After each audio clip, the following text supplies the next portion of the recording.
Healthy cook ప్రేక్షకులందరికీ నమస్కారములు. ఈరోజు కోడి గుడ్లతో పులుసుని ఎలా తయారు చేయాలో, మరీ టేస్టీగా ఎలా తయారు చేయాలో చూద్దాము.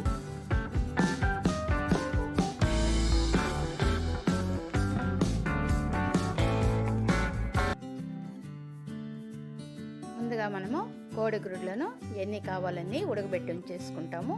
ఇప్పుడు అందుకు మసాలాను రెడీ చేసుకుంటున్నాము. ఎండుమిర్చి 6 తీసుకున్నాను నేను. మనము ఎంత కారం కావాలంటే అందుకు సరిపడే విధంగా వేసుకోవాలి. ఇంకా ఆవాలు కొద్దిగా మెంతులు ఎక్కువ లేకుండా, అదే మరి జీలకర్ర, మిరియాలు, ధనియాలు కొద్దిగానే చూస్తున్నారు కదండి. ఈ విధంగా వేసుకొని ఆయిల్ లేకుండా మొత్తం పెనంలోనే మనం ఏం చేసుకుంటామంటే దోరగా వేయించుకోవాలి. ఈ మెంతులు, జీలకర్ర, మిరియాలు, ధనియాలు ఇవంతా కూడా చాలా టేస్టీగా తయారవుతుంది మనకి పులుసు. ఇప్పుడు వేగిన తర్వాత తీసేసుకొని అదే పెనం పెట్టుకొని కొద్దిగా ఆయిల్ వేసుకుంటాము. ఇప్పుడు మనము మసాలాకు సరిపడే విధంగా మనము ఆనియన్, వెల్లుల్లి ముక్కలు, అల్లం ముక్కలు సన్నగా తరిగి ఉంచుకున్నాము. ఇవి ఒక్కొక్కటే వేసి ఇప్పుడు మనం ఏం చేసుకుంటున్నాము, ఫ్రై చేసుకోవాలి. ఇప్పుడు కరివేపాకు వేసుకుంటాము. కరివేపాకు మసాలాలో వేసి రుబ్బడం వల్ల చాలా టేస్టీగా ఉంటుంది. మనం ఆయిల్లో వేసినట్లయితే మనము కరివేపాకును తనిగా తీసి పడేస్తాము. ఈ విధంగా చేయడం వల్ల ఏమవుతుందంటే ముద్దలో బాగా గ్రైండ్ అయిపోతుంది.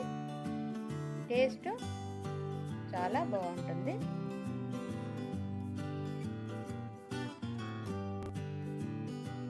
ఇప్పుడు బాగా దోరగా వేగిన తర్వాత మనం సన్నగా తరిగి ఉంచుకున్న టమోటాలను వేసి ఫ్రై చేసుకుంటాము. మనము మీడియం ఫ్లేమ్లో చేసినట్లయితే చాలా బాగుంటుంది. ఇప్పుడు సరిపడే చింతపండు మన టేస్ట్కి సరిపడే విధంగా వేసి ఫ్రై చేసుకుంటున్నాము. చూడండి, బాగా వేగిన తర్వాత ఏమవుతుంది, కొద్దిగా పసుపు వేసుకుంటాము, తగినంత ఉప్పు వేసి చల్లారనిచ్చేసుకుంటాము. చల్లారిన తర్వాత మనము మిక్సీలో ముద్ద చేసి ఉంచుకుంటాము.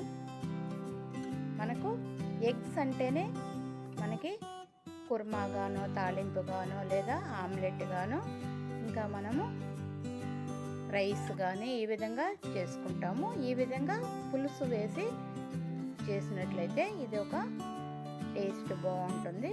ఒకసారి ట్రై చేయండి. ఇప్పుడు ఈ విధంగా బరగ్గా వేసుకున్న తర్వాత మనము రెడీగా ఉంచుకున్న టమోటాలనంతా కూడా ఆనియన్ ఫ్రై చేసి ఉంచుకునేది వేసి ముద్ద చేసేసుకుంటాము. బాగా నైస్గా చేసి ఉంచేసుకుంటాము.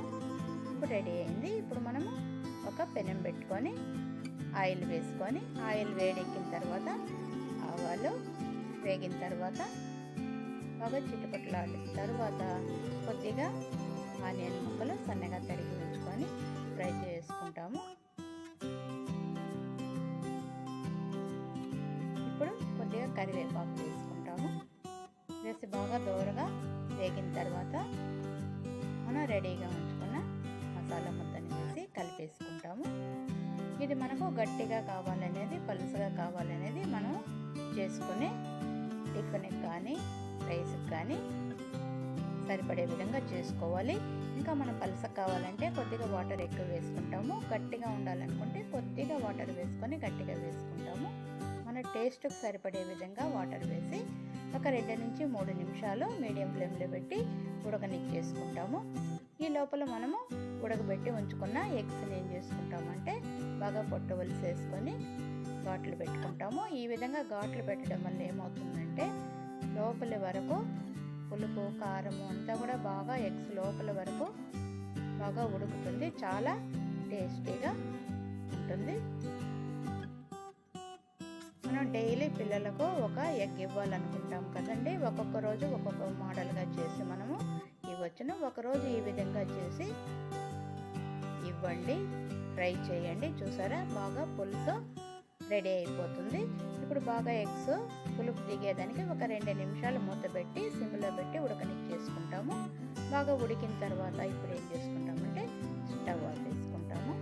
చూసారా. చూసారా, టేస్టీగా కోడిగుడ్ల పులుసు రెడీ. మరి ట్రై చేయండి. ఇది రైస్కి సంగటికి చాలా బాగుంటుంది. సబ్స్క్రైబ్ చేయండి, లైక్ చేయండి, కామెంట్ చేయండి, షేర్ చేయండి. Thanks for watching.